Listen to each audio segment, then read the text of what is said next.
రాదనా? ఈ రోజుకి కూర్చొని చూడండి ఏం మాట్లాడుతున్నారో వాళ్ళు.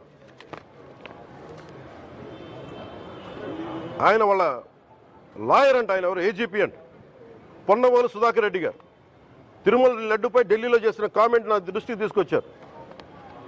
ఇలాంటి సెన్సిటివ్ సమయాల్లో ఎయిదర్ మౌనం మంచిది, మౌనం దాటి పొగరుగా మాట్లాడటం, నన్ను పచ్చి బూతులు తిట్టినా, నన్ను వక్రీకరించినా, నన్ను రోడ్డు మీదకి లాగిన నేను ఎప్పుడు మౌనంగానే ఉన్నా. కానీ వైసీపీని నాయకులు, విమర్శించే నాయకులు ప్రత్యేకంగా చెప్తున్నాం, సనాతన ధర్మాన్ని జోలికి రాకండి.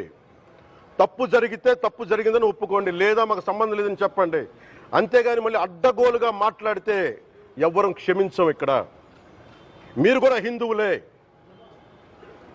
పొన్నవోలు సుధాకర్ రెడ్డి గారు మీరు హిందువులే. నోటికొచ్చినట్టు మాట్లాడకండి. తమాషాలుగా ఉందా మీకు? సరదాలుగా ఉన్నాయా?